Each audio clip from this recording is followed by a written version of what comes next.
વંદે ગુજરાત.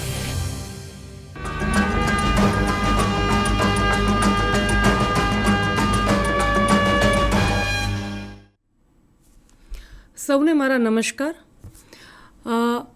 આપ સૌનું આજે સ્ટુડિયોમાં સ્વાગત છે. અહીંયા રાષ્ટ્રીય કૃમિનાશક દિવસ સપ્ટેમ્બર 2025ની ઉજવણી જે છે એ આપણે કરવા જઈ રહ્યા છીએ.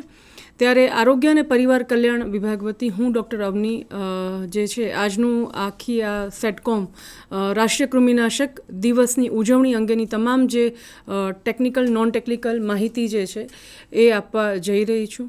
સ્ટુડિયોમાં આપણી વચ્ચે ઉપસ્થિત છે આપણા જાણીતા અને લાડીલા આશા એક ચેતના કાર્યક્રમના પ્રણેતા માનનીય ડૉક્ટર બીનાબેન વડાલિયા. આપ સૌ જાણો છો મેડમ પ્રસિદ્ધ ગાયનેકોલોજિસ્ટ છે અને આપણા આરોગ્ય વિભાગના જે છે એ પૂર્વ રિટાયર્ડ જે આરડીડી રહી ચૂક્યા છે.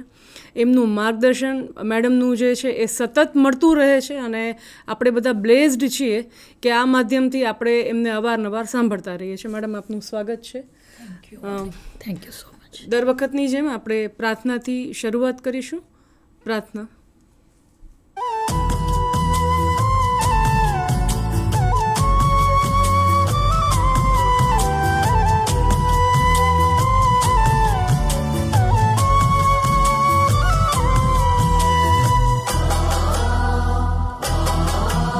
तुम्हें सौंप कर सब चिंता फिकर, तुम्हें सौंप कर सब चिंता फिकर, देह दुनिया से हम हो गए बेखबर.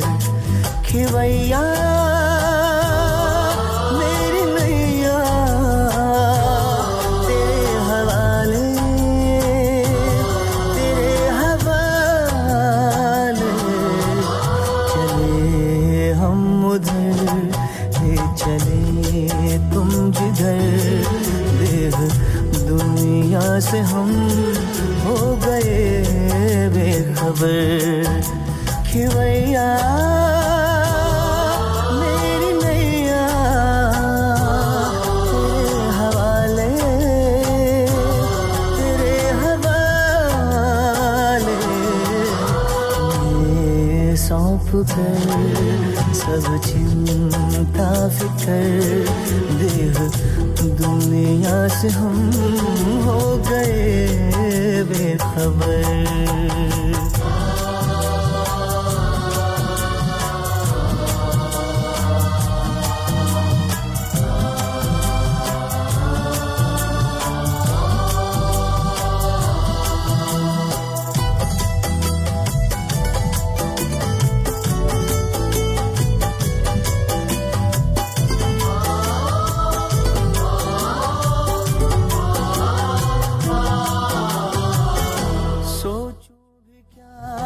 सोचने से भी पहले बन जाते काम मेरे, करने से पहले. ओ सोचूं भी क्या, सोचने से भी पहले बन जाते काम मेरे, करने से पहले. बन जाते काम मेरे करने से पहले. ऐ खुदा दोस्त तारीफ क्या मैं करूं, ऐ खुदा दोस्त तारीफ क्या मैं करूं. ये सब है तेरी खूबियों का असर. खिवैया मेरी नैया तेरे हवाले, तेरे हवाले. चले हम उधर ले चले तुम जिधर, देह दुनिया से हम हो गए बेखबर. એક સારી પ્રાર્થના સાથે એક ઇન્સ્પિરેશન જે છે કે એ મળે છે.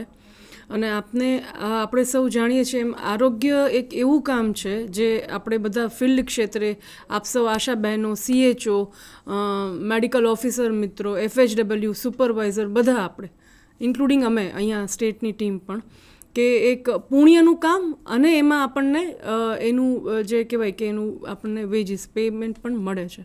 સો આપણે ડબલ રીતે સૌભાગ્યશાળી છીએ કે આપણે આરોગ્યનું કામ કરવાનું અવસર મળ્યો છે. આવો જોઈએ આપણે રાષ્ટ્રીય કૃમિનાશક દિવસ સપ્ટેમ્બર 11મી સપ્ટેમ્બર જે છે એ થવા જઈ રહ્યો છે. દર વખતની જેમ બે પેલામાં હોય છે રાઉન્ડ, તો માર્ચ 2025નો જે છે એ પૂર્ણ થયેલ છે અને હવે આપણે ટેકનિકલી એમાં જે મિનિમમ ડેઝના પીરિયડ પછી 11મી સપ્ટેમ્બર 2025ના રોજ આ સેકન્ડ રાઉન્ડની આપણે ઉજવણી કરવા જઈ રહ્યા છીએ. અને મોપઅપ રાઉન્ડ જે છે એ એક અઠવાડિયા પછી એટલે કે 18મી સપ્ટેમ્બરના રોજ આપણે ઉજવીશું. તો આયોજન રૂપે અહીંયા આપ જોઈ શકો છો તેમ કે આ શાળા, આંગણવાડી કેન્દ્ર વાઇઝ, ગામ વાઇઝ જે છે એ તમામ 1 થી 19 વર્ષના બાળકો બરાબર વય જૂથ પ્રમાણે આપણે જે છે એનું માઇક્રો પ્લાનિંગ એટલે કે તમામ આશા બહેનો પાસે CHO મિત્રો અગર અહીંયા જોતા જ હશે તો તમારે આનું ડિટેલ લાઇન લિસ્ટ આપની જોડે રાખવાનું છે. આપના કેટલા ટાર્ગેટ છે. ઓકે. ફિમેલ હેલ્થ વર્કરે પણ જે છે એ આ જ રીતે આંગણવાડી કાર્યકરની મદદથી અને શાળામાં શિક્ષકની મદદથી જે છે એ પોતાનું ડિટેલ લાઇન લિસ્ટ તૈયાર કરવાનું રહેશે અને એ મુજબ જે છે એ બાળકોને એ લિસ્ટના મુજબ આલ્બેન્ડાઝોલની ટેબ્લેટ્સ જે છે ડોટ્સ પદ્ધતિથી, ડોટ્સ ડાયરેક્ટ ઓબ્ઝર્વ ટ્રીટમેન્ટ બરાબર, તો આપની સામે નજર સમક્ષ જે છે એ ગળાવવાની રહેશે. જો વર્કિંગ દિવસો દરમિયાન જ આપણે આ લીધું છે એટલે પ્રાથમિક આરોગ્ય કેન્દ્ર, તાલુકા, જિલ્લા લેવલથી સુપરવિઝન અને મોનિટરિંગનો પ્લાન બનાવવાનો થશે. આપણે આમાં દર વખતની જેમ ICDS અને સ્કૂલ એજ્યુકેશન ડિપાર્ટમેન્ટને આપણે આંતરસંકલનથી જોડતા હોઈએ છીએ. એટલે દરેક અહીંયા શાળાના શિક્ષકો અને આંગણવાડી કેન્દ્ર પર આંગણવાડી કાર્યકર આપના સંલગ્ન CDPO શ્રી અને સુપરવાઇઝર શ્રીઓને પણ વિનંતી છે કે અમારા હેલ્થ સ્ટાફને આમાં જે છે સંકલનથી તમામ આપના જે બાળકો છે ત્યાં અમને આ ગોળી મળી રહે, ગોળી ગળી જાય એ સુનિશ્ચિત કરે. જરૂરી છે કોઈ બી કાર્યક્રમની જ્યારે શરૂઆત થતી હોય કે કરવા જઈ રહ્યો ત્યારે એના સ્ટોક, લોજિસ્ટિક, સપ્લાય ચેઇન જે છે એ પણ એક આગવું મહત્ત્વ ધરાવે છે. અને આપણે અહીંયા જોઈ શકીએ છીએ કે જે પ્રમાણે આપણા અહીંયા ટાર્ગેટ હશે એ પ્રમાણે આપણે એનો જથ્થો રાખવાનો છે. ઓલરેડી સપ્લાય ચાલુ છે GMSLથી, એટલે આપ સુનિશ્ચિત રહો કે આપને આપના સંલગ્ન જે આનુષંગિક એરિયાઝ પ્રમાણે આશા બહેનો, CHO અને ડૉક્ટર મિત્રો આપને આપનો સ્ટોક મળી જશે. અને ઉપરથી વધારાનો એક 10%નો એક બફર સ્ટોક પણ જે છે એ જે આપણે ગણતરી અમને જિલ્લા લેવલથી અહીંયા કોર્પોરેશન લેવલથી મૂકી છે સ્ટેટ પર એ પ્રમાણે આપને સપ્લાય ચાલુ થઈ જશે. ઓલમોસ્ટ થઈ પણ ગયો છે. હવે અહીંયા આપ ખાસ એક ધ્યાન રાખજો કે મેન્યુફેક્ચરર ડેટ એટલે કે એની જે બનવાની તારીખ હોય એની એક્સપાયરી ડેટ એટલે કે એની જે બરાબર ગોળીની એક્સપાયરી ડેટ તો નથી આમાં પેલી સામેલ કે એના જે તારીખ નજીકની કેવી રીતના, અને બેચ નંબર, આ 3 વસ્તુઓ ઉપર ખાસ ધ્યાન રાખો. એક્સપાયર્ડ મેડિસિન હોય તો કાઇન્ડલી ના આપતા, નથી જોતું પણ છતાંય આપણે એક વખત સતર્ક રહેવું એ ઘણું જરૂરી છે. ઓકે. અને આ પ્રમાણિત કર્યા બાદ જ એનો ઉપયોગ કરજો. જેના માટે હું અહીંયા CHO મિત્રો અને FHW બહેનોને ખાસ, સુપરવાઇઝરોને પણ ખાસ જે છે એ અપીલ કરીશ કે સ્ટોકની ગુણવત્તા અને બધું જોઈ લે, ચેક કરી લે અને પછી જ નીચે જે છે સપ્લાય કરાવે. હવે અહીંયા લખી દીધું છે કે આંગણવાડી કેન્દ્ર ખાતે જે વપરાતી સિરપ આલ્બેન્ડાઝોલ છે એનો ઉપયોગ નથી કરવાનો આ રાઉન્ડમાં.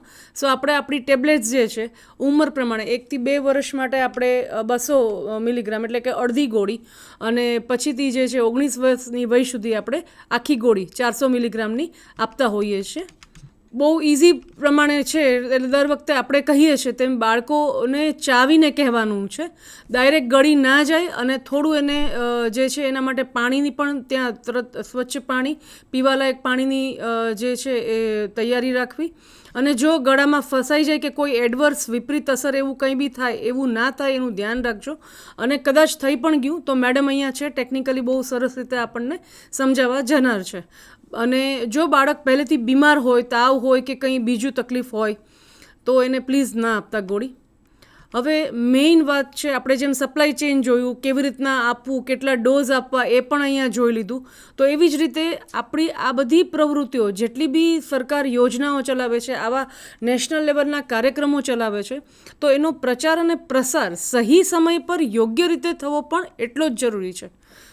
11 સપ્ટેમ્બરનો રાઉન્ડ હોય અને મને 13મી સપ્ટેમ્બરે ખબર પડે, અહીંયા 18મી સપ્ટેમ્બરનો મોપઅપ રાઉન્ડ પણ પૂરો થઈ ગયો, અને પછી 20મી સપ્ટેમ્બરે મારી શાળા કે આંગણવાડી કેન્દ્ર ખાતે મને ખબર પડે, તો એને જે છે એ પ્રોપર ના કહી શકાય. તો એનો મતલબ શું? આગોતરી તૈયારી રૂપે, જેમ આજે આપણે 6મી તારીખના રોજ સેટકોમ કર્યું અને આપ સૌને આનાથી અવગત કર્યા, અને એક સારો પ્રસંગ આવે છે એમ સમજીને જ આપણે કામગીરીની તૈયારીઓ, એની પૂર્વ તૈયારીઓ શરૂ કરી દેવાની છે.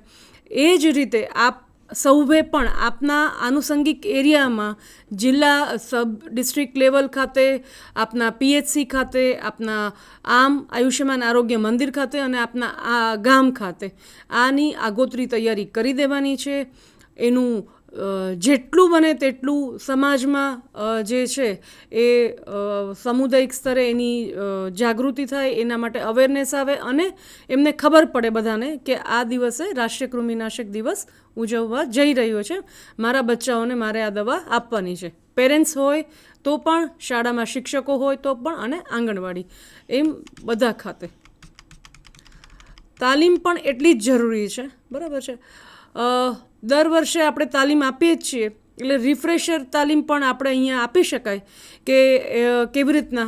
મોસ્ટલી બધા ફિલ્ડ કાર્યકરો વર્ષોથી આમાં જોડાયેલા છે, ડૉક્ટર મિત્રો, CHO, પણ ક્યારેક ઘણા બધા સ્ટાફના જે છે રિશફલિંગ થતા હોય છે, આગળ પાછળ નવા સ્ટાફની પણ ઉમેરણી થતી હોય છે.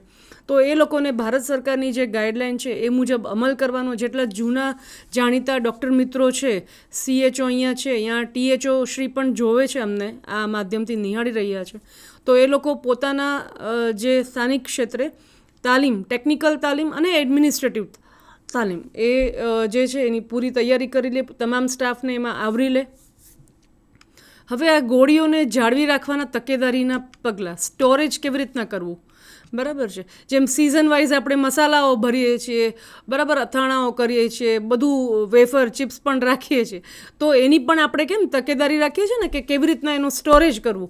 તો આ પણ એટલું જ મહત્ત્વનું છે. આપણી આલ્બેન્ડાઝોલ જે આપણને ગોળીઓ મળે છે, તો ગમે ત્યાં ના રાખી દેતા, અહીંયા જેમ બતાવ્યું છે એમ એને પ્રોપર જે છે સ્વચ્છ ઠંડી જગ્યાએ, સૂકી જગ્યાએ રાખવું, સૂર્યપ્રકાશ ડાયરેક્ટ ના લાગે એ રીતે દવાનો સ્ટોરેજ કરવો. મોસ્ટલી સ્કૂલમાં કે આંગણવાડીના પેલા બિલ્ડિંગમાં કે રૂમમાં ઉંદર કે એવા પ્રાણીઓથી થોડું આપણે દૂર રાખીએ, બરાબર, એનું પ્રોપર સ્ટોરેજ કરીએ, અને ફ્રીઝમાં રાખવાની નથી. કોરોના વાયરસ હમણાં જ હજી ગયો છે, અને ક્યાંક અત્યારે વાયરસ આ ટાઈપના આવી જ રહ્યા છે, અને અત્યારે આપણે એનો સામનો કરતા જોઈએ છીએ.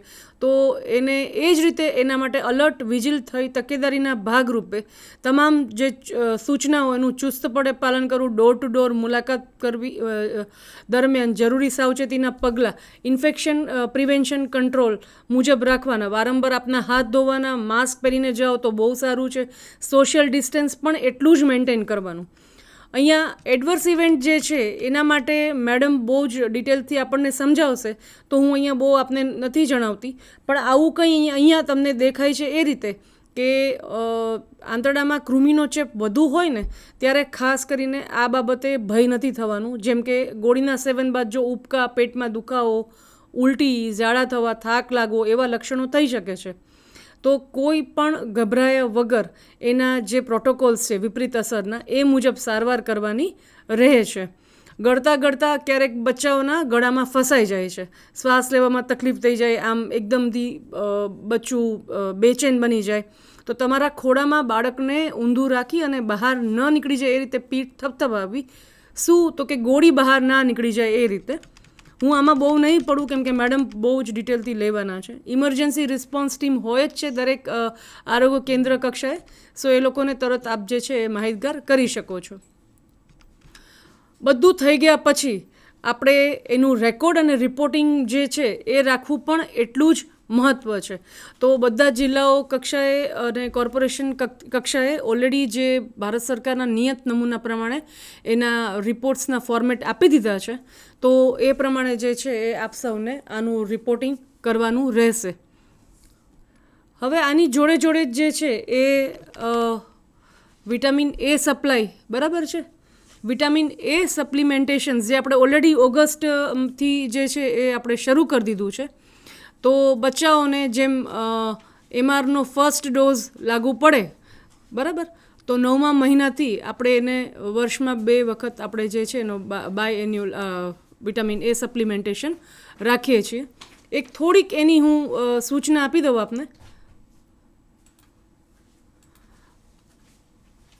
અહીંયા વધુમાં બીજું પણ મેં આમાં રહી ગયું, RBSK ટીમના કોઈ અહીંયા મેડિકલ ઓફિસરો જો અમને આ માધ્યમથી સાંભળતા હોય, જોઈ શકતા હોય, તો પ્લીઝ આપે પણ જે છે એ આ રાઉન્ડમાં અમને સંકલનથી હેલ્પ કરવાની છે. આપના એરિયાના, આપના એ દિવસના જે તે તમારી જે સ્કૂલ હેલ્થ ટીમ છે, તમારું એ દિવસનું પ્લાન છે, કેલેન્ડર સ્કેડ્યુલ્સ છે, એ પ્રમાણે જે બી શાળાઓ આવતી હોય તો ત્યાં ખાસ કરીને આવી એડવર્સ ઇવન્ટ ટાઈમે કંઈ તમારી લોકોની જે બી ટેકનિકલી હેલ્પ હોય તો એના માટે પ્લીઝ બધું મેડિકલ કિટ વગેરે સુનિશ્ચિત રાખજો. જેમ કહ્યું એમ કે વિટામિન એનું રાઉન્ડ બરાબર છે. તો વિટામિન એના રાઉન્ડમાં અહીંયા આપ જોઈ શકો છો કે 1 થી 5 વર્ષના તમામ બચ્ચાઓને આપણે વિટામિન એથી એને રક્ષિત કરીશું. ઓકે, વિટામિન એ શું કામ આપવામાં આવે છે? તો બાળકની દ્રષ્ટિ જે છે, દ્રષ્ટિ સારી રહે, આઈ પર એને કોઈ પ્રોબ્લેમ ના થાય. હા, તો એના માટે વિટામિન એ આપણે દર વર્ષે ભારત સરકારની ગાઈડલાઇન મુજબ ઉજવતા હોઈએ છીએ. વિટામિન એની સપ્લાય પણ ચાલુ થઈ ગયેલ છે. ઘણી ખરી કદાચ કોઈ તાલુકામાં કે કોઈ આમમાં ના હોય તો એ મળી જશે ટૂંક સમયમાં, આ નેક્સ્ટ વીકમાં આપને મળી જશે. એટલે એના માટે પ્લીઝ આપ નિશ્ચિંત રહેજો. અહીંયા પણ આપણે ખાસ ધ્યાન રાખવાનું છે એમ કે ભાઈ એની મેન્યુફેક્ચરિંગ ડેટ, એક્સપાયરી ડેટ અને બેચ નંબર. અને હું આમાં તો બધું લખેલું જ છે, પણ એક હું અહીંયા ખાસ આપને કહી દઉં કે જ્યારે વિટામિન એની જે સ્પૂન છે, મેઝરમેન્ટની સ્પૂન છે, અને એક વાટકી આપણે રખતા હોઈએ છીએ, આ મારો પ્રેક્ટિકલ એક્સપિરિયન્સ છે જ્યારે ફિલ્ડમાં, તો ત્યારે તમે એને એ જે ધોવાની વાટકી જે છે જેમાં પાણી ભરેલું છે, તો એક બચ્ચાને તમે આપ્યું અને એ જ પાછી એવી રીતના રાખી દીધી, યા તો નીચે રાખી દીધી, પછી તમને ખ્યાલ આવ્યો કે ના હવે હું પાછું એને જબોડું પાણીથી અને ફરીથી બીજું બાળક આવ્યું તો એને હું વિટામિન એ સપ્લાય એ જ ચમચીથી પાઓ, તો આ તમે ડાયરેક્ટ જે છે એ ચેપ લગાડવાના આપણે ક્યાંક ક્યાંક માધ્યમ બનીએ છીએ. તો આવું ના કરતા ધોવા માટે અલગ વાસણ જે રાખેલું છે, અલગ કોર્નર છે, ત્યાં જ કરજો. આપને ખ્યાલ જ હશે કે આપના આજના દિવસ પ્રમાણે 4 થી 5 બચ્ચાઓ કે 6 થી 7 બચ્ચાઓ છે, એ પ્રમાણે ડોઝ નક્કી તમારો છે જ બરાબર. 2 lakh unit, 1 lakh unit, 1 ml કે 2 ml. સો એ પ્રમાણે આપે એમને પીવડાવવાનું છે. અને ચોખ્ખાઈ જે છે એ પ્લીઝ આપ જાળવજો. વધારે હું અહીંયા બોલતી નથી. આપણી વચ્ચે મેડમ ઓલરેડી છે એઝ અ ટેકનિકલ ગાઈડ આપણા. તો મેડમ હું આપને રિક્વેસ્ટ કરીશ કે બસ હવે આપ અમને તમામને સમજાવો આગામી જે NDDનું તૈયારી અને કેવી રીતના ટેકનિકલ એના આસ્પેક્ટ્સ એનું મેનેજમેન્ટ કરવું. Thank you madam, over to you. Avni, thank you so much Avni. અવનીએ ઘણી બધી વસ્તુ બહુ સુંદર રીતે કવર કરી. કન્સલ્ટન્ટ છે ન્યુટ્રિશનમાં અને હું પોતે પણ સ્ટેટ ન્યુટ્રિશનમાં સ્ટેટ નોડલ ઓફિસર રહી ચૂકી છું. ન્યુટ્રિશન એ આમ એઝ સચ બહુ મોટો વાઇડ ટૉપિક છે, દરિયા જેવો, અને એમાં અંદર ઉતરીએ એમ વધારે ને વધારે ગૂંગળામણ થાય એવું છે. પરંતુ આપણે હમણાં લાસ્ટ ટાઈમ બ્રેસ્ટ ફીડિંગની વાત કરેલી, વચ્ચે પાછી પોષણની વાત કરી, ફરી પાછો આ એક બીજો ઉત્સવ આવી ગયો NDD, નેશનલ ડીવર્મિંગ ડે. આપણી શરૂઆત હંમેશા આપણે પ્રાર્થનાથી કરીએ છીએ, કારણ કે જે સનાતન ઈશ્વર છે એને પળે પળે યાદ કરવો જ પડે, કારણ કે જે શક્તિ છે અદ્ભુત અલૌકિક એ એના દ્વારા છે, આપણને બધાને ખબર છે. અને સોનુ નિગમ એ મારો પ્રિય ગાયક છે અને એનાથી આપણે સુંદર અવાજ, સુંદર મ્યુઝિક સાથે એક પોઝિટિવ ઓરા સર્જાય એટલા માટે આપણે સુંદર રીતે પ્રોગ્રામની શરૂઆત કરી. આશા એક આરોગ્ય ચેતનાના આપણે 500 એપિસોડ કરેલા છે, બધાને ખબર છે. આશા બહેનો, FHW બહેનો, આંગણવાડી વર્કર પણ ઘણીવાર બેસતા હોય અને આખું પ્રોગ્રામનું સુંદર રીતે આપણે દરેક શનિવારે આયોજન કરેલું છે. એટલે NDD આપણા માટે કંઈ નવો વિષય જ નથી. મારો કહેવાનો મતલબ આ છે, કારણ કે હું NDDની ચર્ચા 500 વાર કરી ચૂકી છું. જ્યારે પણ NDDનો રાઉન્ડ આવે ત્યારે આપણે NDDની ચર્ચા કરતા હોઈએ છીએ.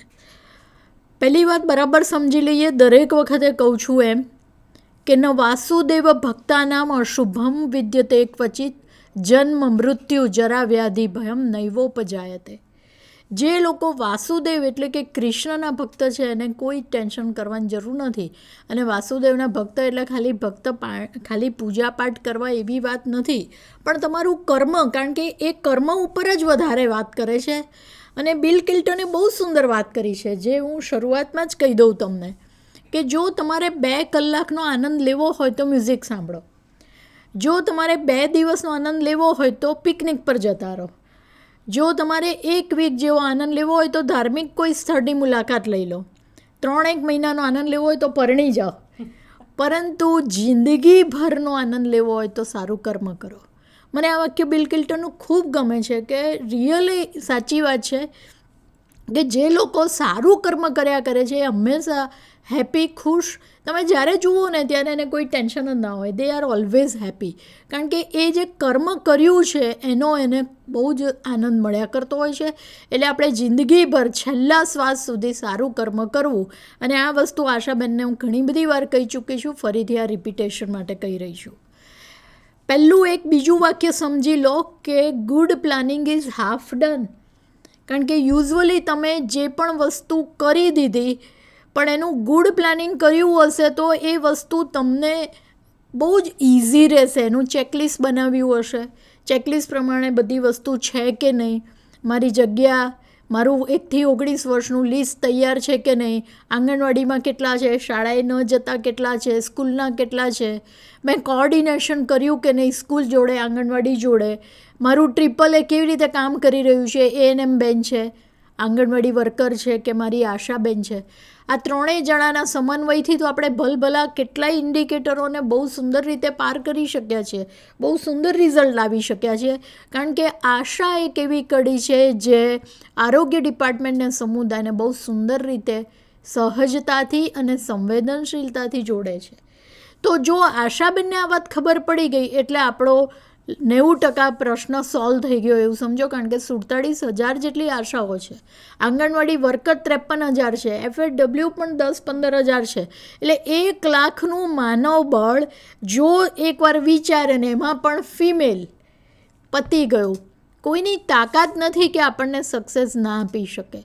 એટલે બહેનો, ફરીથી તમને વંદન સાથે આપણે પ્રોગ્રામની શરૂઆત કરીએ કે આપણે હંમેશા એક વસ્તુ યાદ રાખવાની કે હું સારામાં સારું પ્લાનિંગ કર્યું. અને આ બધી વસ્તુ પહેલેથી જ ખબર હોય છે. એવું નથી કે લાસ્ટ મિનિટે GR આવ્યો કે લાસ્ટ મિનિટે પરિપત્ર આવ્યો, એવું કંઈ નથી હોતું. આપણને ખબર જ હોય છે કે આપણે ફેબ્રુઆરી ને ઓગસ્ટ એટલે કદાચ પ્લસ માઇનસ થાય, એની જ રાહ જોવાની હોય કે ભાઈ ક્યારે કરવાનો છે. બાકી આપણને કરવાનો છે એની તો ખબર વર્ષોથી છે. હવે મારો બીજો પ્રશ્ન એ ઊભો થાય છે કે એનિમિયા એ આપણા બધા જ માટે આઈ ઓપનર, ચિંતાનો વિષય છે. અને એનિમિયાના ઘણા બધા કારણો છે, ઘણા બધા. મને બરાબર યાદ છે કે અમારા એક મિત્ર હતા, એના ઘરમાં વારે અમીબિયાસિસ થાય ને હુકવમ થયા કરે. સારા ફેમિલી, એવું પણ નહોતું કે પુઅર ફેમિલી હતું, સારા ઘરનું ફેમિલી. અને અમારા સારા મિત્ર હતા એટલે કોર્સ કરાવ્યો અને ફરી પાછું એને રિપીટેશન થાય. એટલે અમે ડિટેલમાં ગયા ત્યારે ખબર પડી. જુઓ, ખાલી દવા આપવાથી આપણું કામ પતતું નથી. એના માટે હું આ તમને વાત સક્સેસ સ્ટોરી કહી રહી છું કે ડિટેલમાં ગયા ત્યારે ખબર પડી કે વાસણ માટીથી ઘસતા હતા અને પાછળના ભાગમાં માટી હોય જેમાં સંડાસ કે એને એગ્સ ને બધું હુકવમનું હોય ને એ પછી રિપીટેશન થયા કરે. અને આ વસ્તુ ચાલી અને પછી અમે ડિટેલમાં ગયા કે ભાઈ તમે પાવડર યુઝ કરો, તમે આવી રીતે લિક્વિડ યુઝ કરો, પણ મહેરબાની કરીને તમે દવા પાછળ જ કેટલા બધા પૈસા, એના કરતાં તો કેટલા સસ્તામાં તમારો પાવડર આવી જાય. એ લોકો અમને ખરેખર ઈશ્વર જેવું જ ગણતા. આપણે ઈશ્વર તો છીએ નહીં, પણ નાના સેન્ટરોમાં ડૉક્ટરોને ઈશ્વર જ લોકો માનતા. તો કે સારું સાહેબ, આજથી આ બધું બંધ. અને એ લોકોએ એક્વાગાર્ડ પણ નખાઈ દીધું, એ લોકોએ માટી બંધ કરી દીધી. તમે કદાચ બિલીવ નહીં કરો, પણ આજની ઘડીને પેલો દિવસ, એ દિવસથી ક્યારેય અમીબિયાસિસ કે હુકવર્મનો એટેક એમને આવ્યો નથી. એટલે અહીંયા પહેલી વાત મારે તમને એ કહેવી છે કે એનિમિયાના 500 કારણો છે, પણ આયર્ન ડેફિશિયન્સી એનિમિયામાં હુકવર્મ એ બહુ જ કોન્ટ્રીબ્યુટ કરી રહ્યું છે. અને ભારત સરકારે એવું વિચાર કર્યું કે આનો ઈલાજ તો બહુ સહેલો છે, એલ્બેન્ડાઝોલ ગોળી આપી દેવી એટલે સરકારને ભલે કરોડો રૂપિયાનું ભારણ આવે, પણ જ્યારે એ વ્યક્તિ માંદી પડે છે ને એને એનિમિયા ટ્રીટ કરવા માટે એનિમિયા થયા જ કરે છે, ત્યારે બહુ જ મોટો ફાળો આપે છે. એટલે બહુ સહેલો રસ્તો છે એલ્બેન્ડાઝોલ આપવો. એટલે ભારત સરકારે નક્કી કર્યું કે આપણે રાષ્ટ્રીય કૃમિનાશક દિવસ ઉજવીએ, અને NDD સેલિબ્રેશન ચાલુ થયું. યુઝવલી આપણે લોકોને ફિલ્ડ લેવલે એવો પ્રશ્ન ઊભો થાય છે કે જ્યારે ઉત્સવ હોય ત્યારે આપણે દિવાળીમાં ફટાકડા ફોડી લઈએ, પણ હવે તો જુઓ તમે 12 મહિના ફટાકડા ફૂટે છે. ઉત્તરાયણમાં પણ, મેરેજમાં પણ, અને બીજા કોઈ પણ પ્રસંગમાં, ઇવન ક્રિકેટમાં જીતી જઈએ તો પણ ફટાકડા ફૂટે છે. મારે એક્ઝામ્પલ આપવાનો મતલબ એ છે કે ઉત્સવ ભલે પર્ટિક્યુલર ડેઝ માટે હોય, 11 સપ્ટેમ્બર કે મોપઅપ રાઉન્ડ 18 સપ્ટેમ્બર હોય, પરંતુ આ પ્રોગ્રામને એક ઉત્સવ 12 માસ તરીકે ઉજવવાનો છે. જ્યારે તમને એવું લાગે કે ભાઈ માટીથી વાસણ ઘસાય છે, હાથ ધોવાતા નથી, નખ કપાતા નથી, તો ત્યારે એ હુકવર્મની વાત મગજમાં ચોક્કસ ક્લિક થવી જોઈએ. એટલે એનિમિયા મુક્ત ભારત કે એનિમિયા મુક્ત ગુજરાત કે એનિમિયા મુક્ત પર્ટિક્યુલર તમારું ગામ કરવું હોય તો આપણે બધા જ ડિપાર્ટમેન્ટે આહુતિ આપવી પડશે. એમાં શિક્ષણ વિભાગ એટલે એજ્યુકેશન ડિપાર્ટમેન્ટ બહુ જ ઇમ્પોર્ટન્ટ, કારણ કે 1 થી 19 વર્ષની વાત કરો એટલે એડોલેશનનું આખું ગ્રુપ સ્કૂલવાળું, એટલે એ તો આવે. જ્યારે તમે ICDSની વાત કરો, કારણ કે એ પણ ડિપાર્ટમેન્ટ છે, કારણ કે આંગણવાડીમાં જતા બાળકોનું લિસ્ટ એની પાસે છે, શાળામાં ન જતા બાળકોનું પણ એની પાસે લિસ્ટ છે, આપણી આશાબેન પાસે પણ છે. એટલે 1 થી 19 વર્ષ એટલે એવું નહીં કે માત્ર તમે જ્યાં કમ્ફર્ટ ઝોન અનુભવો છો એ કે લો ને મારી પાસે તો નામાવલી તૈયાર છે અને હું તો આ બધાને ટ્રીટ કરું છું, આ બધાના કાર્ડ બનેલા છે, એવું નહીં. કમ્ફર્ટ ઝોન સિવાય પણ જે લોકો તમારા લિસ્ટમાં નથી, પણ જ્યારે પણ તમે સર્વેલન્સ માટે હોમ ટુ હોમ વિઝિટ કરો છો ત્યારે એ નામાવલી જે તમે તૈયાર કરી એ દરેક વસ્તુનું અહીંયા આગળ રેકોર્ડિંગ તમારે રાખવાનું છે. જયંતિ રવિ મેડમનું એક વાક્ય મને બહુ જ ગમે છે કે જો લોગ કામ નહીં કરતે વો તો બદમાશી હૈ. જે લોકો પગાર અથવા ઇન્સેન્ટિવ, આશાબેન તરત બોલશે કે અમને તો ક્યાં પગાર મળે, પણ આશાબેનો તમને ઇન્સેન્ટિવ પણ મળે છે. એ પગાર જેટલું જ મળતું હોય છે, તો ઇન્સેન્ટિવ કે પગારની સામે આપણે જો કામ ના કરીએ તો એ બદમાશી જ કહેવાય. એ વાક્ય જોડે મેડમ જોડે 100% એગ્રી. પણ જો લોગ કામ કરકે ભી રેકોર્ડ કીપિંગ નહીં કરતે વો તો બેવકૂફ હૈ. મને આ વાક્ય એટલું બધું ગમતું મેડમ જ્યારે બોલતા. મેં તો એમના મોઢે 25 વાર સાંભળ્યું હશે, પણ મને ગમતું, કારણ કે એવી બેવકૂફી કદાપી ન કરી કે કામ કરીને તમારું રિફ્લેક્શન ના આવે, તમે એનું રેકોર્ડ કીપિંગ ના કરો. બેને વારે કીધું કે એના ફોર્મ છે, એનું રેકોર્ડ છે, એ પ્રમાણે તમારે ભરવાનું છે. જો ભરવાની આપણી કચાશ રહી જાય અથવા એમાં બેદરકારી રહી જાય તો એનો મતલબ એવો કે આપણું કામ તો ક્યાંય દેખાવાનું નથી, એ ગામમાં કૃમિનાશક દવા આપવી જ નથી એવું સાબિત થશે. તો એવી બેવકૂફી કદાપી પણ ન કરીએ. એટલે બદમાશી તો નથી જ કરવાની, અને મને ખબર છે કે આશાબેનો બદમાશી કરતા પણ નથી, અને આઈ સેલ્યુટ ઓલ ઓફ ધેમ. પણ સાથે બેવકૂફી પણ ન કરીએ, અને આપણે રેકોર્ડ કીપિંગ તો ચોક્કસપણે સારું રાખવાનું છે. હવે બીજી વાત આવે છે કે આપણે તમને મારે માઇક્રોબાયોલોજીસ્ટ નથી બનાવવાના કે ભાઈ રાઉન્ડ વર્મ છે ને ટેપવર્મ છે ને હુકવર્મ છે, પણ આ અંકોડી કૃમિ જે અંકોડી આકારનું છે, હુક આકારનું છે, એ સાલું બહુ હેરાન કરે છે, અને એ આપણને વારે એનિમિયાનો એટેક લાવે છે, ડાયરિયા થાય, પેટમાં દુખાવો રહે, અને આપણે એમ કે ભાઈ ખાય છે બહુ પણ એની સામે કંઈ રિફ્લેક્શનમાં દેખાતું નથી. આવું જ્યારે થાય ત્યારે આપણી આ એલ્બેન્ડાઝોલ છે જાદુ તરીકે પુરવાર થાય છે, મિરેકલ સર્જે છે. એટલા માટે એક સિમ્પલ નાની ગોળી, બેને બધી વાત કરી દીધી છે એટલે હું રિપીટ નહીં કરું, કે હંમેશા our eyes can not see what our brain does not know. આપણે આપણી એક્સપાયરી ડેટ ચોક્કસ જોવાની છે, કારણ કે જ્યારે પણ આપણે ઘણીવાર શું છે કે બધો જથ્થો પડ્યો હોય એમાં એલ્બેન્ડાઝોલને બદલે બીજી કોઈ ગોળી અપાઈ જાય. આપણને એવું જ હોય કે આપણે એલ્બેન્ડાઝોલ જ આપી છે, પણ હકીકતમાં એલ્બેન્ડાઝોલ ન પણ હોય. તો એકવાર ચેક હંમેશા RBSK ટીમ હોય, CHO હોય કે XYZ હોય, બધા લોકો પહેલાં જોઈ લે. આશાબેન કરતાં પણ એ જૂથે જોવાની વધારે જરૂર છે કે ભાઈ આ ગોળી જે અપાય છે એ એલ્બેન્ડાઝોલ જ છે ને. આ પહેલું જ સુનિશ્ચિત કરી લો. 400 મિલીગ્રામ 200 મિલીગ્રામ ડોઝ એમણે કહી દીધો 1 to 2 યર માટે 200 મિલીગ્રામ એટલે અડધી ગોળી અને પેલા માટે આખી ગોળી. હંમેશા યાદ રાખો કે ગોળી આપવાની એક પ્રોપર પદ્ધતિ છે. તમને લોકોને એમ થાય કે મેં ગોળી આપી દીધી, પણ ઘણા લોકો ગોળી ગળતા જ નથી. હવે જ્યારે સરકાર આટલો બધો પૈસો ખર્ચે છે, આટલું મોટું ઇન્વેસ્ટમેન્ટ, તમે જુઓ અમે લોકો આજે 2 કલાક તમારી સામે બોલીએ એટલે અમારો ટાઈમ, કેટલી બધી એફર્ટ છે આમાં, પ્રયત્ન છે, કેટલા બધા અવર્સ છે માનવના સંસાધનોના.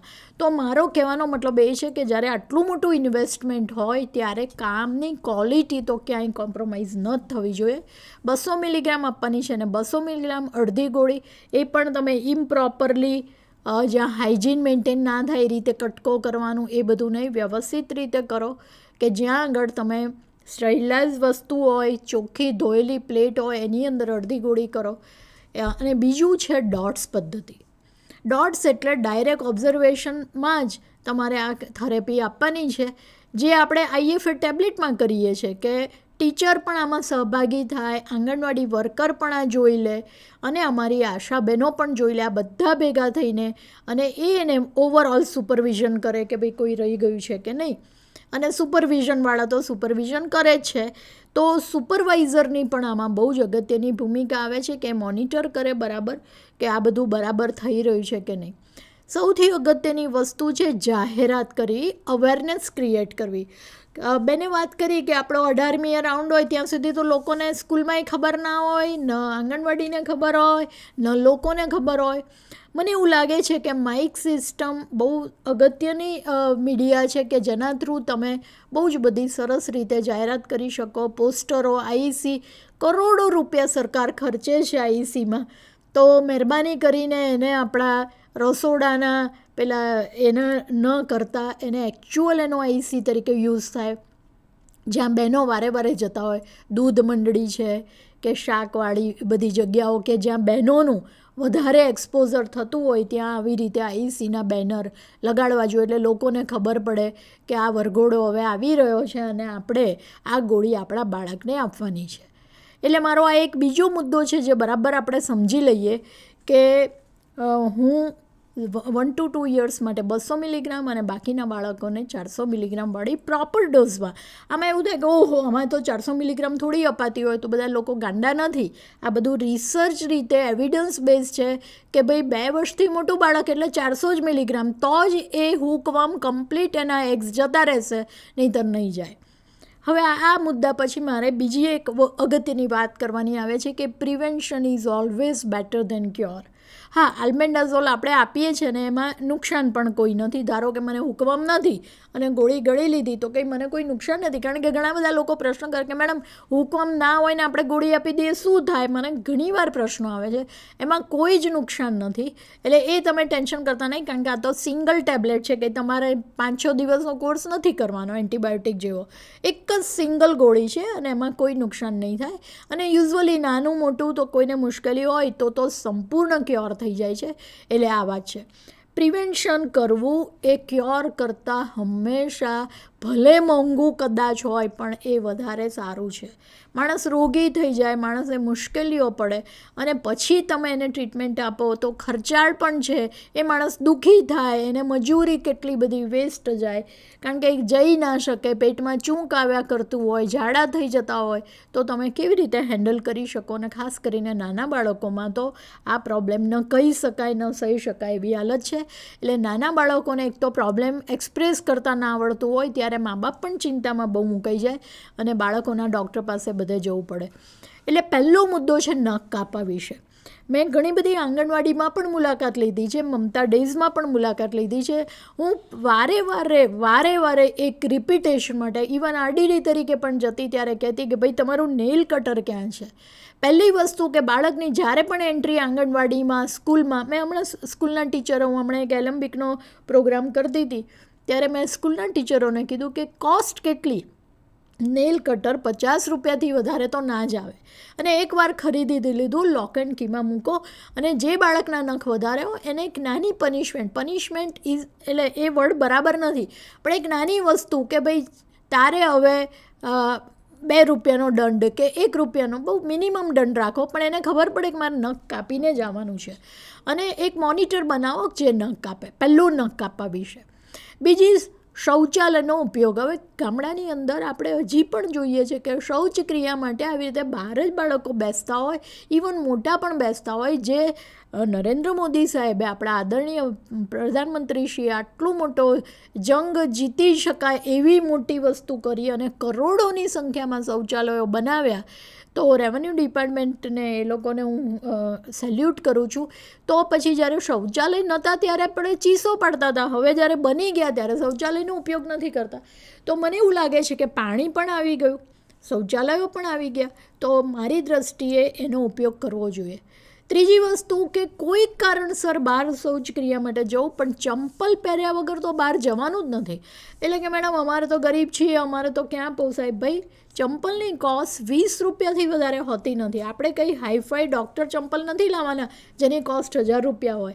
આપણે સિમ્પલ સ્લીપર પહેરવાના છે જેની કોસ્ટ 20 રૂપિયા છે, પણ એ તમને 20,000ના ખર્ચામાંથી બચાવશે. એટલે ચંપલ ખરીદવું કમ્પલસરી છે. 10 રૂપિયાનો સાબુ ગમે તે વસ્તુ હોય, લાઈફ બોય હોય કે XYZ હોય, પણ એ તમે ચોક્કસ ખરીદો, અને ઘરમાં એ 10 રૂપિયાનો સાબુ તમારા માટે આશીર્વાદરૂપ સાબિત થશે. કે બાળક બહારથી આવ્યું, ધારો કે મારા ઘરે કૂક છે, એટલે પહેલું એને ખબર હોય કે એણે સાબુથી હાથ ધોવાના, પછી જ એણે ખાવાની વસ્તુને અડવાની. આ અમારો પ્રોટોકોલ છે, અને એ પ્રોટોકોલ કામવાળીઓએ પણ હેન્ડલ કરવાનો. એનો સાબુ અલગ, મહારાજનો સાબુ અલગ, બધાના સાબુ અલગ હોય, પણ એ તમને કેટલું બધું રિઝલ્ટ આપે છે એની હું આપને વાત કરી રહી છું. તો બીજો, સાબુનો યુઝ શૌચક્રિયા પછી, જમતા પહેલાં, બહારથી આવ્યા પછી, રસોઈ બનાવતા પહેલાં, આ બધી જ વસ્તુઓ એક પ્રોટોકોલ પ્રમાણે આવે છે. પછી વારે નસાડો શબ્દ કહેતી હતી કે નખ કાપવા જોઈએ, સાબુ યુઝ કરવો જોઈએ, ને ડોયોની વાત કરતી હતી.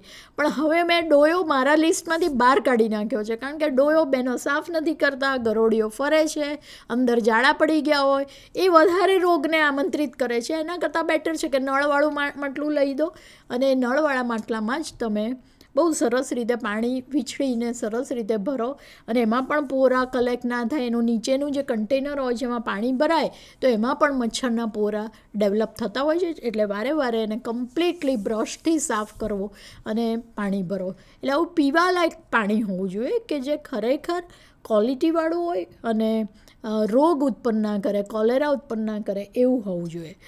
ત્યાર પછી શાકભાજીની વાત આવે કે શાકભાજીમાં પણ અત્યારે પેસ્ટિસાઇડ્સ બહુ હોય છે, અને એ પણ વસ્તુઓ બરાબર ધોઈ અને પછી જ તમારે યુઝ કરવી જોઈએ. રસોઈના દરેક પાત્રો છે સાફ. એટલે આ પ્રિવેન્શનની વાત આવી. હું આલ્બેન્ડાઝોલ ગોળી અપાઈ તો બેન તમે તો ગોળી તો ગળાઈ, પણ અમારા બાળકને દા થાય છે, કારણ કે એ થવાનું છે, કારણ કે તમે પેલી સાયકલ હજી બ્લોક કરી નથી. એટલે હું ખાલી આલ્બેન્ડાઝોલની વાત કરું એનાથી નહીં પતે. તમારે જોડે પ્રિવેન્શન મેઝર પણ લેવા પડશે. મેં તમને પહેલાં બેનની વાત કરી કે એમના ઘરમાં માટીથી વાસણો ઘસાતા હતા, એ બંધ કરીને આપણે સાબુ કે લિક્વિડ ચાલુ કર્યું, તો એનો ખર્ચો બચી ગયો, કારણ કે એ બિચારા 1-2 મહિના એની સાયકલો ચાલુ જ રહેતી હતી.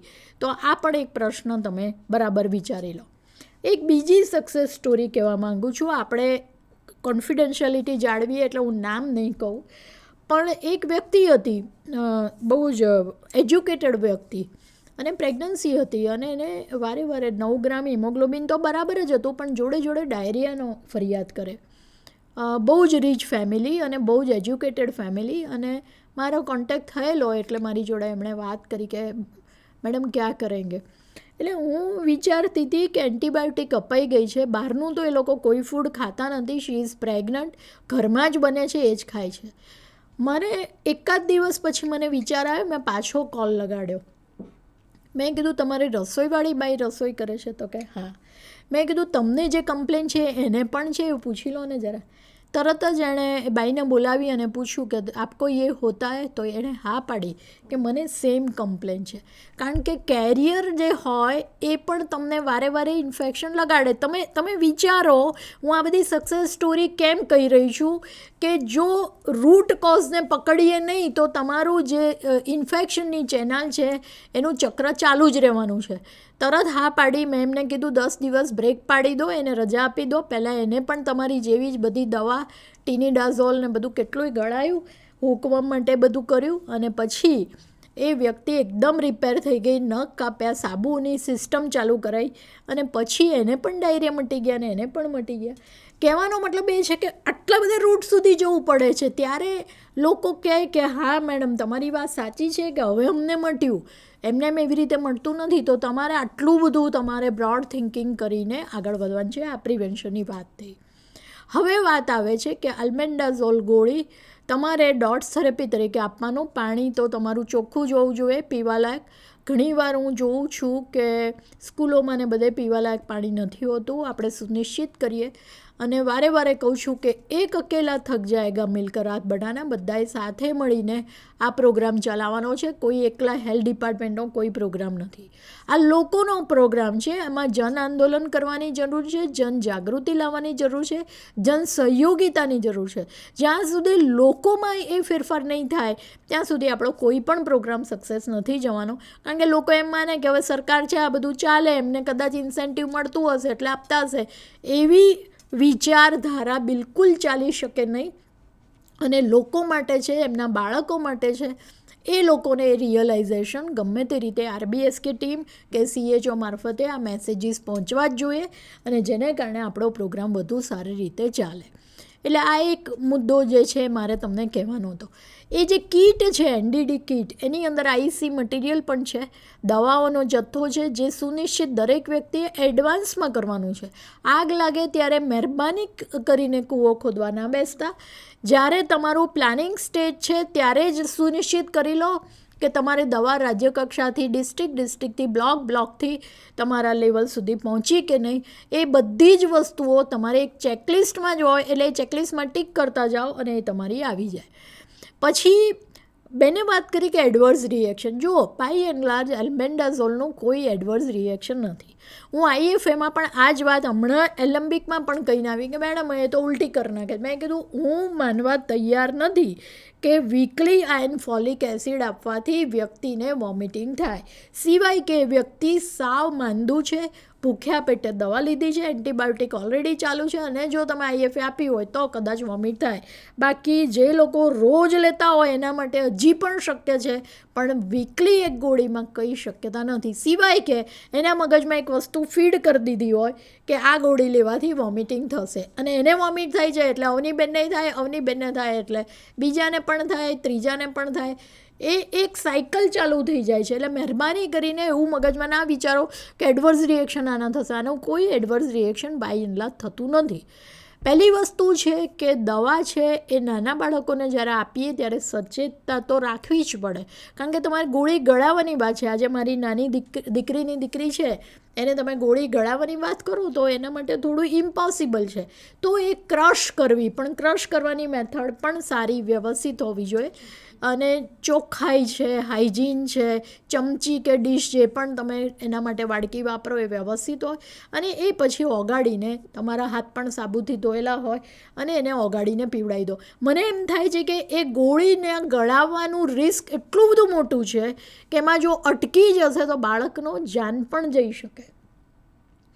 It leads two death of the child, અને તમારો આખો પ્રોગ્રામ પડી ભાંગશે. એના કરતાં બેટર છે કે એને ક્રશ કરી અને પાણીમાં ઓગાળીને પીવડાવો. એ મારી દ્રષ્ટિએ વધુ સારું સોલ્યુશન છે, કારણ કે અટકી જવાની પ્રોસેસ એ ઘણી બધી વાર જોવા મળે છે બાળકને.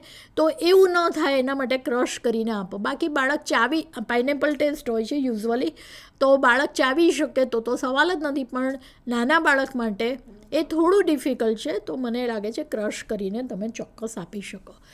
જ્યારે પણ બાળકની ગોળી અટકી જાય, યુઝ્યુઅલી તમે અંતરસ જાય કે તમારી ગોળી અટકી જાય તો તમે પાછળ ધબ્બો મારી અને એને સહેજ બેન્ડ કરી અને ગોળી કાઢવાનો પ્રયત્ન કરો છો. આ રૂટીન પ્રોસેસ છે ને યુઝવલી બોડી રિજેક્ટ જ કરી દે. બોડી છે ને એ કુદરતે એવી ફાઇન બનાવી છે કે એ રિજેક્શન મોડમાં જ હોય અને કાઢી જ નાખે. યુઝવલી એવું હોય.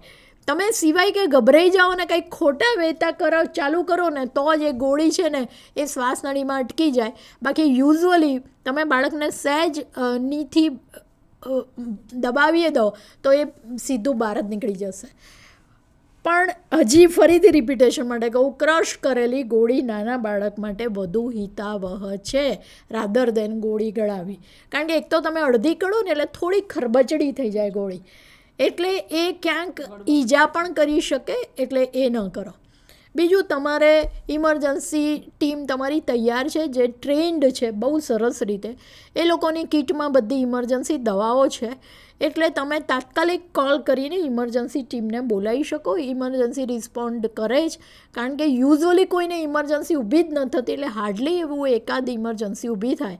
108ને બોલાવીને જરૂર પડે તો હોસ્પિટલમાં લઈ જાઓ, પણ કોઈ પણ સંજોગોમાં બાળક મૃત્યુ સુધી પહોંચે એવો પ્રયત્ન કદાપી ન કરવો, કારણ કે તમારી કેરલેસનેસ સિદ્ધ થશે.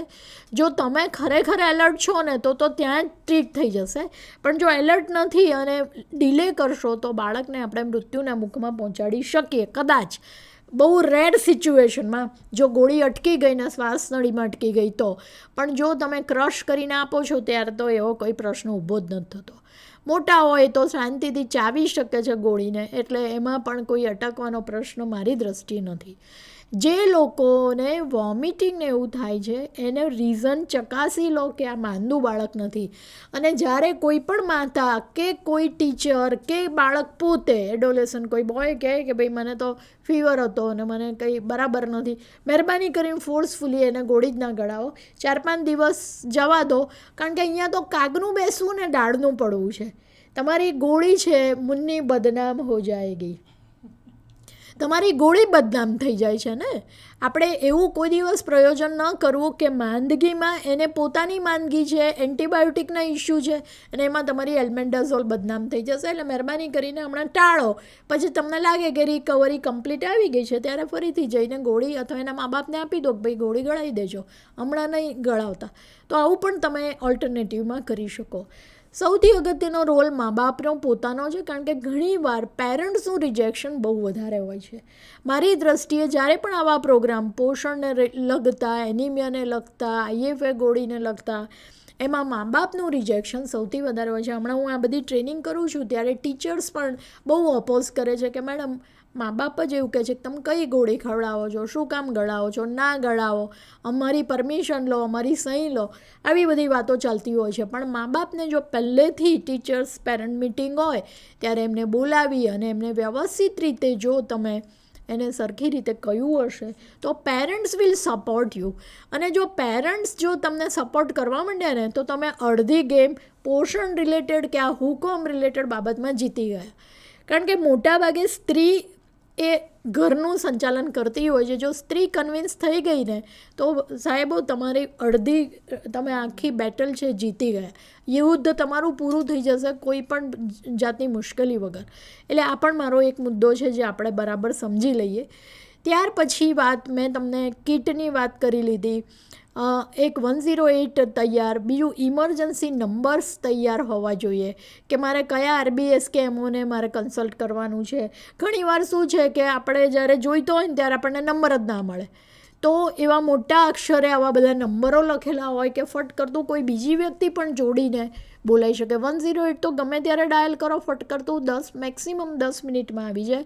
પણ એ પહેલાં પણ તમારે નાની મોટી ઘરગથ્થુ ઉપચારો જ છે, આમાં બીજું કંઈ કરવા નથી. વોમિટિંગ આવે એટલે ગભરાઈને જ જવાનું, કંઈ નહીં, એકાદ વોમિટ થાય એટલે શું છે, કંઈ વાંધો નહીં, એ શાંત પડી જશે. એને બીજું કંઈ જ કરવાનું નથી. અને ORS ને એવું બધું આપવાનું છે, પણ હમણાં કશું નહીં કરો. થોડીક વાર 1 કલાક એને શાંત પડી જવા દો અને પછી આપણે ટ્રીટમેન્ટ ચાલુ કરી શકાય જો વોમિટિંગ વધે તો. બાકી બીજું કંઈ કરવાની જરૂર નથી. આંગણવાડી અને અગાઉથી આપણે જાણ કરી દો કે આપણે આ રીતે પ્રોગ્રામ છે, તમારું લિસ્ટ તૈયાર રાખો. એવી જ રીતે આશાબેન પાસે લિસ્ટ તૈયાર હોય. આ બધી જ વસ્તુઓનું સુપરવિઝન, મોનિટરિંગ બરાબર થાય. પ્રોગ્રામ ક્વોલિટીવાળો, ક્વોન્ટિટી તો આપણે ઘણી બધી કરતા હોઈએ છીએ, પણ ક્વોલિટી હંમેશા કોમ્પ્રોમાઇઝ થતી હોય છે. અને મારી દ્રષ્ટિએ જ્યાં સુધી ક્વોલિટી નહીં આવે, ગુણવત્તા નહીં આવે, ત્યાં સુધી આપણે મુશ્કેલીમાં જ મુકાઈશું. અને ઘણીવાર ડુપ્લિકેશન ઓફ વર્ક થતું હોય છે. દાખલા તરીકે આશાબેને પણ ગળાઈ દીધી હોય ને પછી આંગણવાડીવાળી બેન પણ ગળાવે, એવું કદાપી પણ ન થવું જોઈએ. તમે બંને ક્લિયર હોવા જોઈએ કે કયા બાળકને કોણ ટ્રીટમેન્ટ આપશે. એટલે ડુપ્લિકેશન આપણે બિલકુલ નિવારવાનું છે. હું વારે એક વાર્તા કહેતી હોઉં છું કે એક શિલ્પકારને એક માણસે પ્રશ્ન કર્યો કે તમે આવા ખરાબ પથ્થરમાંથી મૂર્તિ કેવી રીતે આટલી સુંદર બનાવી દો છો. એટલે શિલ્પકાર હસવા માંડ્યો કે શું એવું કરો છો? તો હું તો કાંઈ કરતો નથી, હું તો વધારેના મૂર્તિ તો અંદર જ પડેલી છે, કંડારાયેલી જ છે, પણ હું તો આ વધારેના પથ્થર કાઢવાનું જ કામ કરું છું અને પછી મૂર્તિ બની જાય છે. એટલે કહેવાનો મતલબ એ છે કે બધી જ વસ્તુઓ અંદર સ્થિત પડેલી જ છે. તમારું કામ છે વધારેના પથ્થરો કાઢવાનું, અને જેવું તમે વધારેના પથ્થર કાઢશો એટલે તમારી સ્ટ્રીમ એકદમ સરસ રીતે તૈયાર થઈ જશે અને તમને કામ કરવામાં જરાય મુશ્કેલી નહીં આવે. આ વધારેના પથ્થરો જે છે ને, એ જે રેઝિસ્ટન્ટ ગ્રુપ છે ને, એ છે જે ગ્રુપ તમારી બધા જ પ્રોગ્રામનો અપોઝ કરે છે, એ છે. એને આપણે ધીમે ધીમે કરતાં, મોટિવેટ કરતાં ધીમે ધીમે કાઢતા જઈએ તો મને એવું લાગે છે કે તમારી સ્ટ્રીમલાઇન પ્રોગ્રામનું થઈ જશે અને કોઈ પણ તમારો ઇશ્યુ આવશે નહીં. એટલે આ પણ એક વાત છે. અને બીજી વાત છે કે હંમેશા સુધારવાને અવકાશ હોય છે.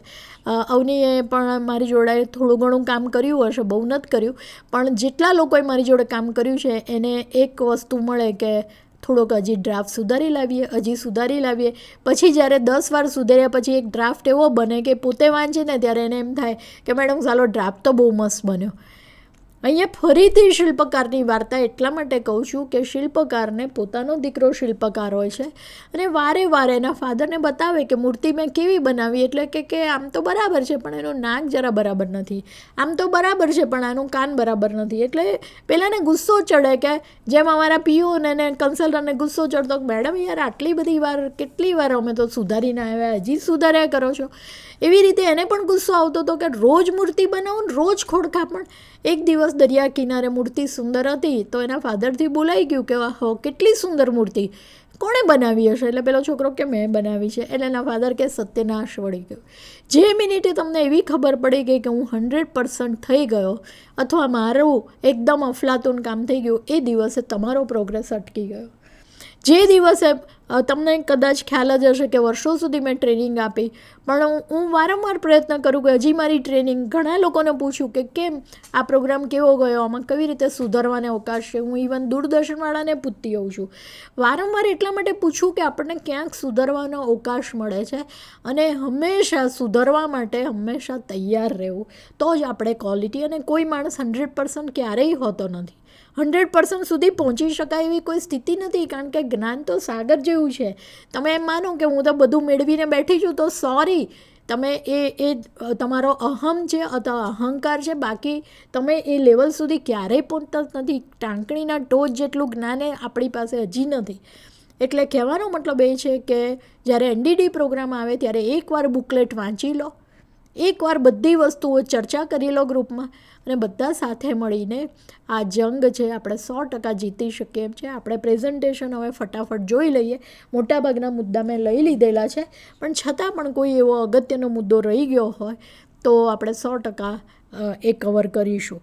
તો પ્લીઝ, રાષ્ટ્રીય કૃમિનાશક મોપઅપ રાઉન્ડ 18મી તારીખે છે. કૃમિના પ્રકાર નેક્સ્ટ ઓલરેડી મેં બધી જ વાત કહી દીધી છે કે આંતરડાના કૃમિનું જોખમ જે છે એ 1 થી 19 વર્ષની જે વયજૂ છે, જે લોકો બહારનું એક્સપોઝર વધારે છે, પાણીપુરી ખાવી. હા, મારે એ મુદ્દો કહેવાનો પ્રિવેન્શનમાં રહી ગયો કે પાણીપુરી તો બિલકુલ ના ખાતા. ઘરે બનાવો, ભલે પૂરી બહારથી લાવી દો, પણ બાકીનું તો ઘરે બનાવીને ઘરે બનાવવાનો આગ્રહ રાખો. રાઉન્ડ વર્મ, ચાબુક વર્મ, એ બધી વાત મેં હૂક વર્મની કરી, પણ હૂક વર્મ આપણને વધારે અફેક્ટ કરી રહ્યું છે અને માનસિક અને શારીરિક આરોગ્ય બંનેને અફેક્ટ કરી રહ્યું છે. ચલો, રાષ્ટ્રીય કૃમિ દિવસની બધી વાતો આપણે ઓલરેડી કહી દીધી. સહભાગિતા એનો ઉદ્દેશ છે કે કૃમિથી આપણને છુટકારો મળે. 1 થી 19 વર્ષ એડોલેસન્ટ ટુ એનિમિયાનું રેટ 72% પ્રિવિલન્સ ગર્લ્સમાં. સાલું આઈ ઓપનર કહેવાય. અને આટલા બધા પ્રોગ્રામો ચલાયા પછી પણ એડોલેસન્ટમાં એનિમિયા ઘટતું જ નથી. તો આપણે ચલો એક નાનો પ્રયત્ન કરી જોઈએ કૃમિનાશક દવા આપીને. ચાલો નેક્સ્ટ, 1 અઠવાડિયાનો અભિગમ છે.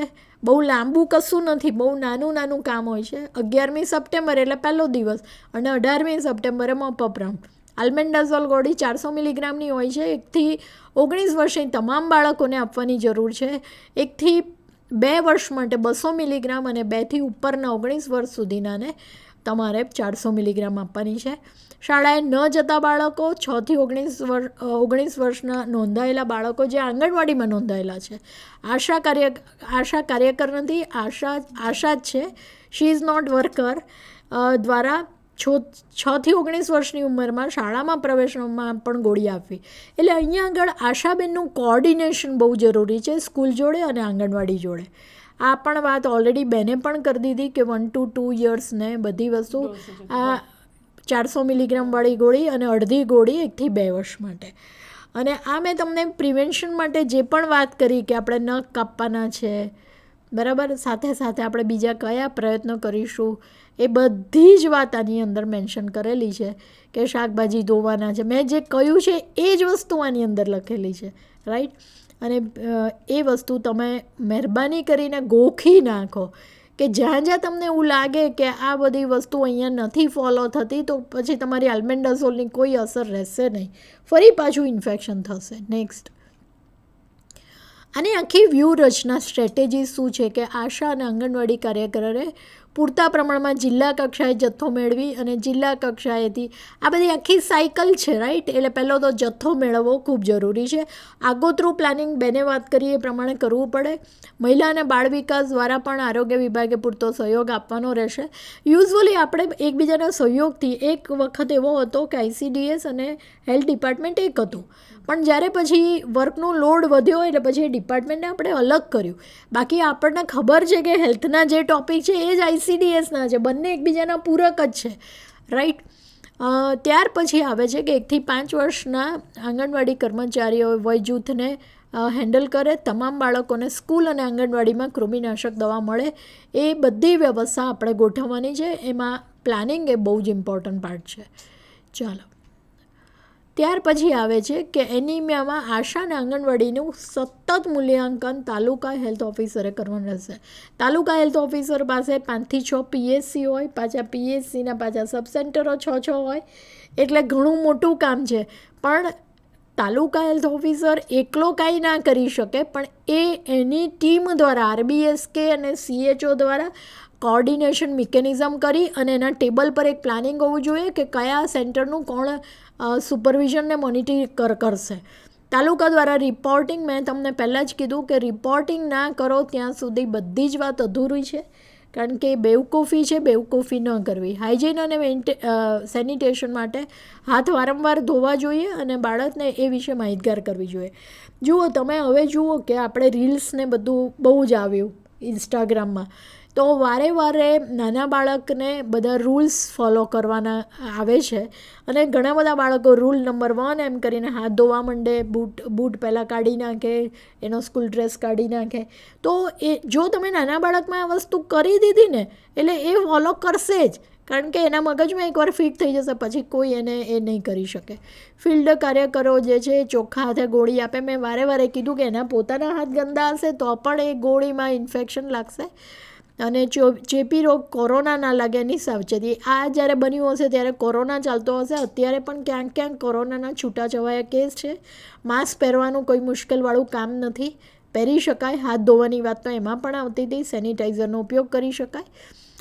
ICDS પ્રોગ્રામ ઓફિસર દ્વારા જિલ્લાના 100% કવરેજ કરવાનું. આમાં એક પણ બાળક રહી ના જોવો જોઈએ, એ સુનિશ્ચિત કરવાનું છે. 100% કવરેજ. નેક્સ્ટ, આખું જે રિપોર્ટિંગ કોષ્ટક છે, બરાબર, કયો અધિકારી જવાબદાર, કયું ફોર્મેટ અને કોણને સબમિટ કરવાનું, એ તમને લોકોને બધાને ટ્રેનિંગમાં કવર કરેલું જ હોય. એટલે આંગણવાડી પેટા કેન્દ્ર સ્તરે એટલે સબ સેન્ટર કક્ષાએ, બ્લોક લેવલે, જિલ્લા કક્ષાએ અને રાજ્ય કક્ષાએ કોણ કોને રિપોર્ટિંગ કરશે, એનું ફોર્મેટ શું, એમાં શું ભરવાનું છે. મેં તમને કીધું ને ગમે તેટલું કામ કર્યું હશે પણ રિપોર્ટિંગ ફોર્મેટ બરાબર ઇનકમ્પ્લીટ હશે તો તમારી કામગીરી ત્યાં પુઅર બોલશે, જે આપણે બરાબર વાત ના કહેવાય.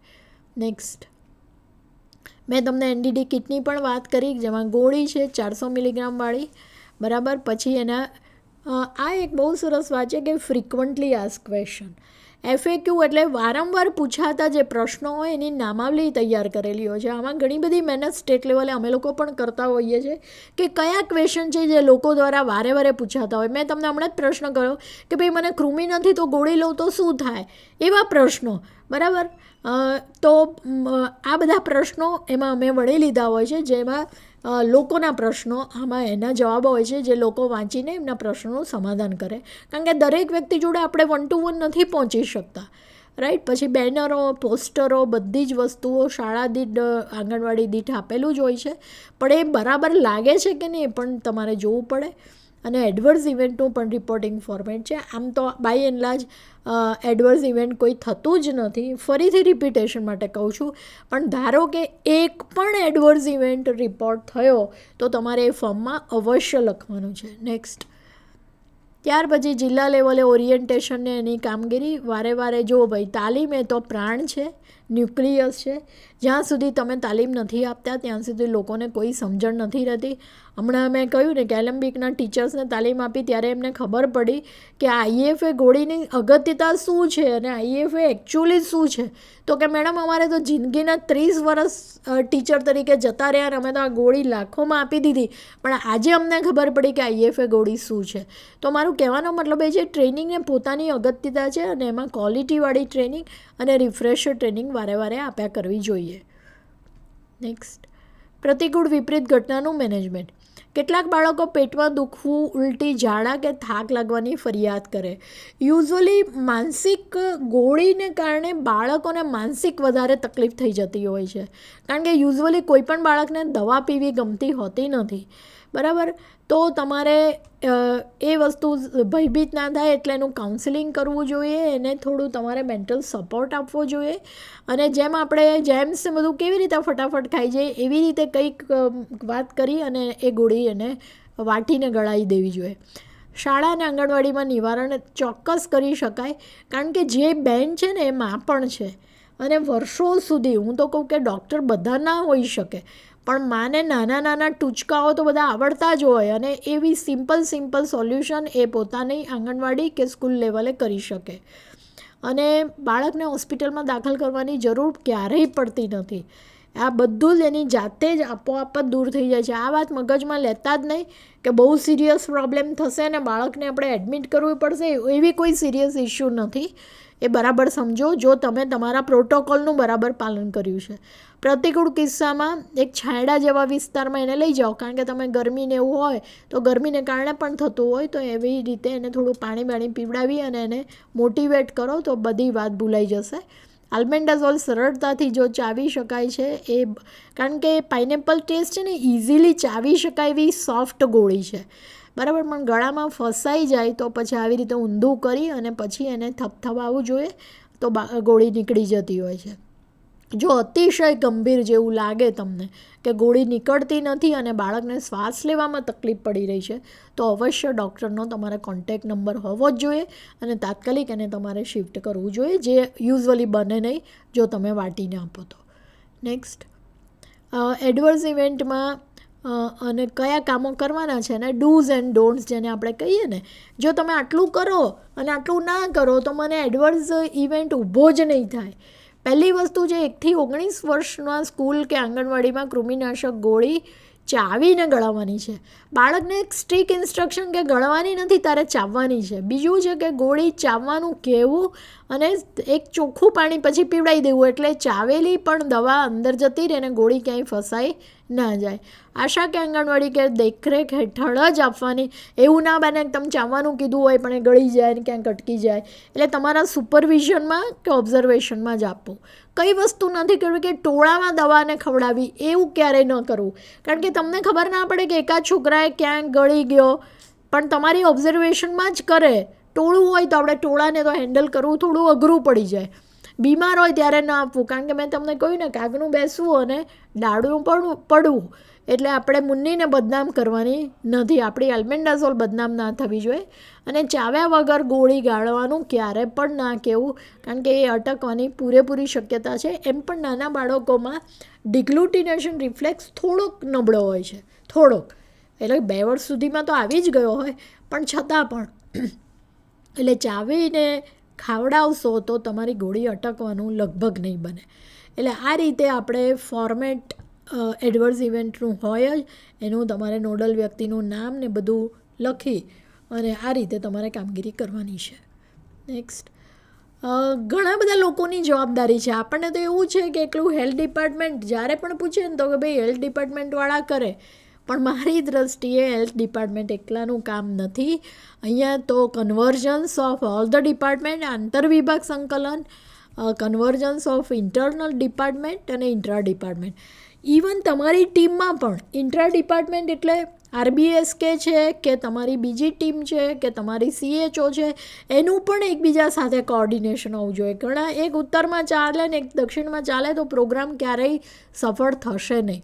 માસ્ટર ટ્રેનરની જોગવાઈમાં ICDSના સ્ટાફને પણ કવર કરવો. સુપરવાઇઝર હંમેશા યાદ રાખો કે સુપરવાઇઝર વધારે નોલેજેબલ હોવું જોઈએ. યુઝ્યુઅલી મેં જે ઓબ્ઝર્વ કર્યું છે એમાં સુપરવિઝન લિંક જ સૌથી નબળી લિંક છે, કારણ કે એને આલ્બેન્ડાઝોલ વિશે ખબર ના હોય તો એ સુપરવિઝન શું કરી શકે. એટલે સુપરવાઇઝરને તો પહેલી તાલીમ આપવી જોઈએ, જેને કારણે મોનિટરિંગ સારું કરી શકે. જિલ્લા સ્તરે નાણાકીય માર્ગદર્શિકા, બજેટ વગેરે બધું પૂરું પાડ્યું છે, એ રીતે બધી બજેટની જોગવાઈ કરવી. IC જે મટીરિયલ છે એની માર્ગદર્શિકા અને બધું આપેલું જ છે.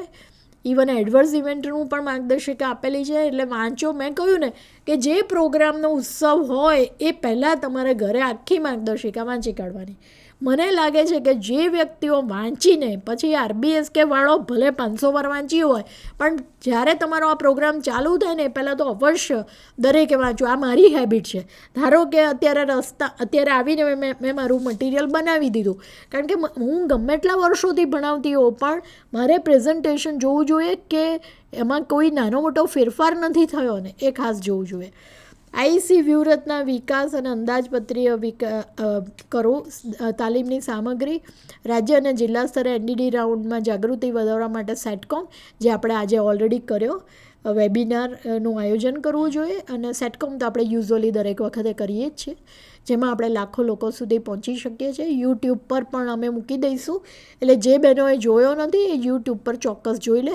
હું આ બેનને કહીશ કે લિંક તમને શેર કરી દે. આશા બહેનો મારફતે સામુદાયિક સ્તરે ખાતરી કરી શાળાએ જતાં કે ના જતાં બાળકોને કૃમિનાશક દવા ઘરે જઈને આપી દેવી. બરાબર, ખાતરી કરી લો કે જે શાળાએ નથી જતા એના ઘરે જઈને પણ આ ગોળી એને પહોંચી જાય. મોનિટરિંગનું કવરેજ NDD પોર્ટલમાં કરવાનું છે અને પ્રતિકૂળ બનાવો જે એડવર્સ ઇવેન્ટ છે એની જાણ અવશ્ય કરવાની રહેશે. આ બધું ફોર્મ ને ચેકલિસ્ટ છે, એ પ્રમાણે તમારે જે પણ ડિટેલ કરવાની છે એ કરવાની રહેશે. મને એવું લાગે છે કે ઘણી બધી વાતનું આપણે ડિસ્કશન કર્યું અને આઈ હોપ કે તમને ઘણા બધાને ઘણી બધી ખબર પડી ગઈ છે. હવે સવાલ આવે છે તમારા પ્રશ્નોનો. યુઝ્યુઅલી આપણે નંબર મૂકો. હાજી, ટોલ ફ્રી નંબર છે 1800-233-4455 અને 079-232-1396 અને 13097. આ 2 નંબર છે. ફટાફટ ડાયલ કરો. જે પણ આશાબેનો આ પ્રોગ્રામ જોઈ રહ્યા છે એ મહેરબાની કરીને સવાલ પૂછો, તો અમને લોકોને ચોક્કસ મજા આવશે. 1-2 જણા પ્રશ્ન પૂછે તો અમને ચોક્કસ એવી ખબર પડશે કે તમે આ પ્રોગ્રામને નિહાળી રહ્યા છો અને અમને એ વિશે બહુ જ આનંદ થશે. તો આટલી બધી વાત આપણે કહી અને આઈ હોપ કે ઘણા બધા પોઈન્ટ આપણે કવર કરી લીધેલા છે. અને પ્રશ્ન પૂછવાથી પ્રશ્નોનું સમાધાન થાય છે. ફિલ્ડ લેવલે તમારા કોઈ પ્રશ્નોનું સમાધાન નહીં થાય. અહીંયા રાજ્ય કક્ષાના કન્સલ્ટન્ટ બેઠા છે અને વર્ષો સુધી હું પોતે સ્ટેટ નોડલ રહી છું. મારાથી જે પણ જવાબ આપી શકાશે હું ચોક્કસ તમારા પ્રશ્નોનું સમાધાન કરીશ. અને પ્રશ્નના સમાધાન વગર આ સેટકોમમાંથી પ્લીઝ ન જતા. ફટાફટ ડાયલ કરો. અમદાવાદ, ભાવનગર, પોરબંદર ઘણા બધા લોકો આ પ્રોગ્રામ જોઈ રહ્યા છે. તો એક આશાબેન પ્રશ્ન પૂછે તો આપણને ડેફિનેટલી મજા આવે કે પ્રોગ્રામ જોવાઈ રહ્યો છે, અમે જે પણ 2 કલાક ઇન્વેસ્ટ કર્યા છે એનું ફળ મળી રહ્યું છે. સાંભળવાથી ઘણું બધું જ્ઞાન મળે છે. ચાઇનીઝ વો એવી છે કે whatever we hear we forget 90%. જો આ વાક્ય બરાબર મારું યાદ રાખજો, જે સાંભળો છો એ તો 90% ભૂલી જાઓ છો, but whatever we see we learn 50%. જે જોઈએ છે 50% યાદ રહે છે, but whatever we do we learn 100%. પણ જે કરીએ છીએ એ જ 100% આવડે છે. કરવા માંડીએ એટલે 100% એમાં આપણી માસ્ટરી આવી જાય છે. એટલે મને એવું લાગે છે કે તમે લોકો પણ આ પ્રોગ્રામ જોઈ રહ્યા છો, આ પ્રોગ્રામ કરી રહ્યા છો, ફિલ્ડ લેવલે બહુ સુંદર કામગીરી કરી રહ્યા છો. મારા હંમેશા બેસ્ટ વિશીસ છે. આશાબેનો હંમેશા મારા હૃદયની નજીક જ રહ્યા છે, કારણ કે 500 episode is not a joke. 500 એપિસોડમાં હું ઘણા એવું કહે ને કે પોરબંદરથી આવેલો, હું તરત નામ સાથે કહું કે આ જ આશાબેન હશે. હા, ગોધરાથી ફોન આવે, પંચમહાલથી ફોન આવે, હું તરત કહું કે આ આશાબેનનો ફોન હશે. સુરતથી બહુ આવતા મારે, અને ગાંધીનગર અને અમદાવાદને પણ મોટિવેટ કરેલું. પછી ધીમે ધીમે ત્યાંથી આણંદથી, ખેડાથી ઘણા બધા ફોન આવતા હતા. એટલે કહેવાનો મતલબ એ છે કે પ્લીઝ તમે ડાયલ કરો, ફટાફટ ડાયલ કરો.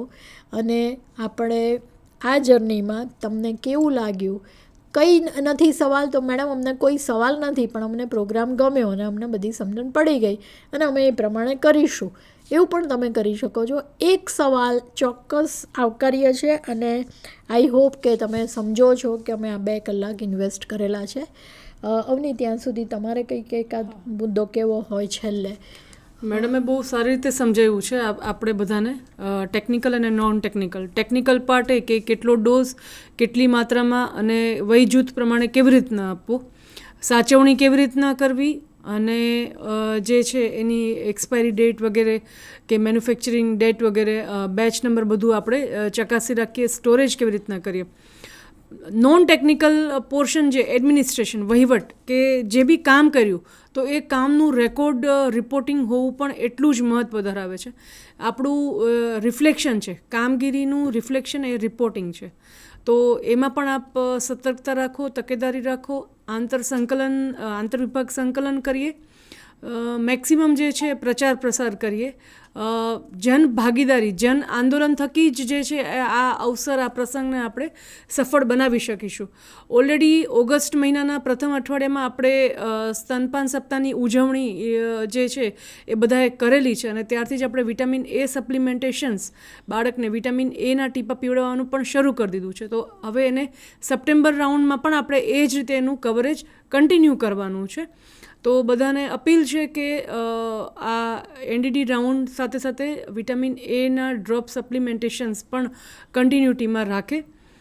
બીજું ખાસ કે મોપઅપ રાઉન્ડની શું મહત્ત્વતા છે, તો જ્યારે ફર્સ્ટ રાઉન્ડ જે આપણે 11મી સપ્ટેમ્બરનો આયોજિત કરેલ છે, એમાં જો કંઈ કચાશ કે કંઈ કારણસર કંઈ બાળકો બીમાર હોય છે, કોઈક માઇગ્રેટ થઈ ગયા હોય, આજુબાજુના ગામમાં ક્યાંક પ્રસંગમાં ગયા હોય, કે જે બી કારણોસર શરત ચૂકથી રહી ગયા હોય, તો એમને 1 અઠવાડિયા પછીના મોપઅપ રાઉન્ડમાં આપણે કવર કરી શકીએ છીએ.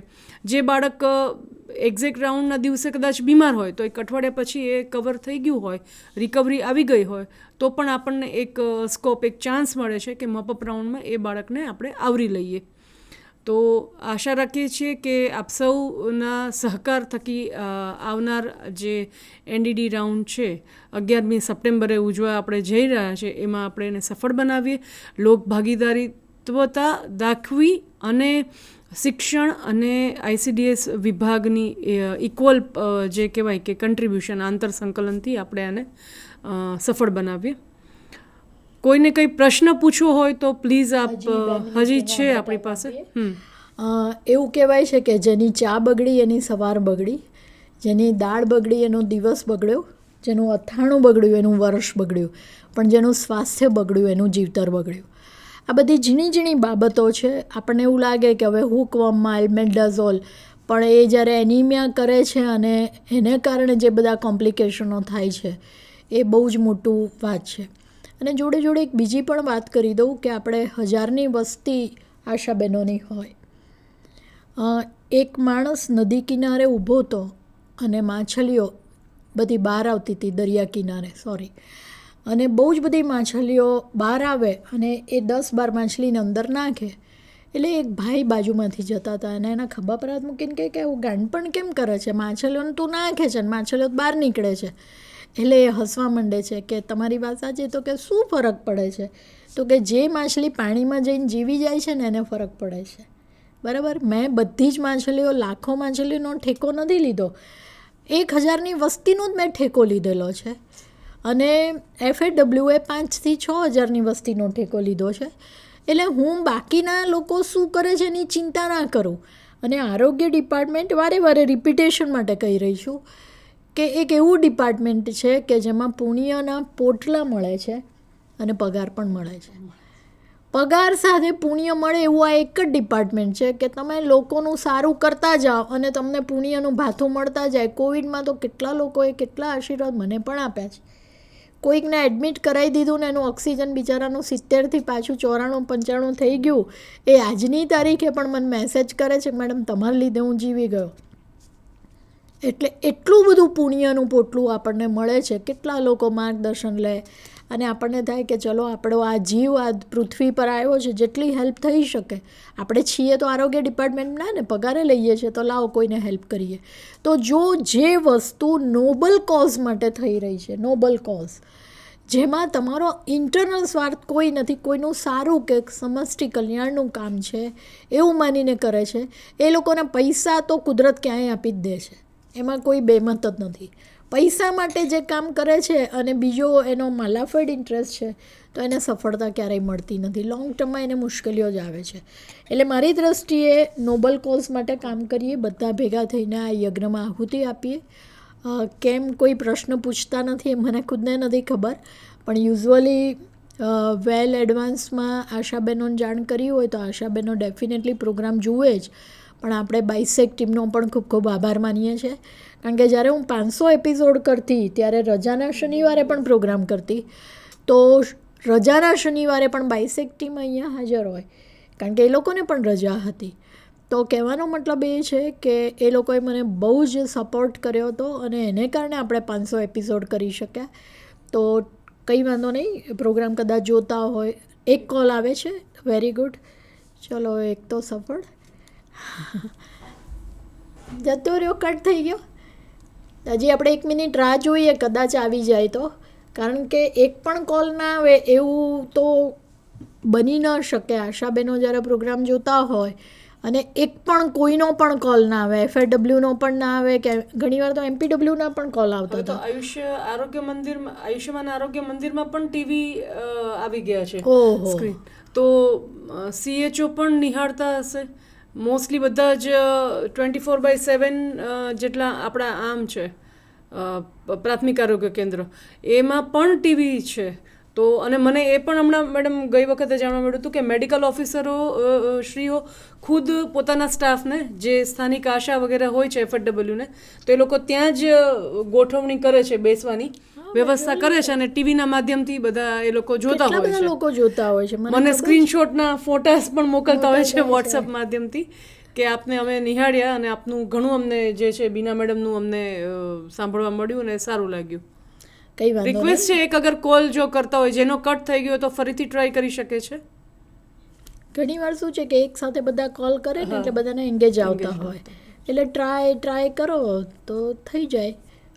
1 મિનિટથી વધારે રાહ નહીં જોઈએ, 35 આપણે પૂરું કરીશું. તો અવની ખૂબ ખૂબ આભાર ડિપાર્ટમેન્ટનો કે મને ઇન્વાઇટ કરી, અને આઈ એમ રિયલી થેન્કફુલ કે રિટાયર્ડ થયા પછી પણ લોકો યાદ કરી અને આપણને બોલાવે. એમાં હું ઈશ્વરની કૃપા જ સમજું છું કે આપણે આપણા નોલેજનો ઉપયોગ કરીએ અને થોડા એક્ટિવ પણ રહેવાય. અને મને ખુદને ગમે છે આશાબેનોને આ પ્લેટફોર્મથી મળવાનું, એટલે આઈ એમ રિયલી વેરી હેપી અને થેન્કફુલ. મેડમ આપણા નહીં, મારા જ નહીં, બધાના ગુરુ છે. SIHFWમાં મેડમ બહુ જે છે સિનિયર પોઝિશન પર રહી ચૂક્યા છે અને એમનું મૂળ કામ જ જે છે એ તાલીમ આપવાનું છે. એમના નીચેથી ન જાણે કેટલા, હું કહું હજારોની સંખ્યામાં જે છે એ તબીબો તાલીમ લઈ ચૂક્યા છે, ચાહે એ પછી ફેમિલી પ્લાનિંગ રિલેટેડ હોય, ઇમ્યુનાઇઝેશન રિલેટેડ હોય, IMNCIની તાલીમ હોય, FIMNCIની તાલીમ હોય. RCH પ્રોગ્રામની ઓવરઓલ ટેકનિકલ તાલીમ હોય તો મેડમનો જે ફાળો છે એ કંઈક ને કંઈક તાલીમ સાથે સંકળાયેલો છે. અને મેડમ આપનું નામ ઓલરેડી પ્રસિદ્ધ છે, એટલે આપ અમારા મેં પહેલાં જ કહ્યું કે જાણીતા અને લાડીલા જે છે એ છો આપ અમારા ગુરુ સમાન. તો thank you so much once again madam. આપણે પ્રોગ્રામ પૂર્ણ જાહેર કરીએ. જય જય ગરવી ગુજરાત.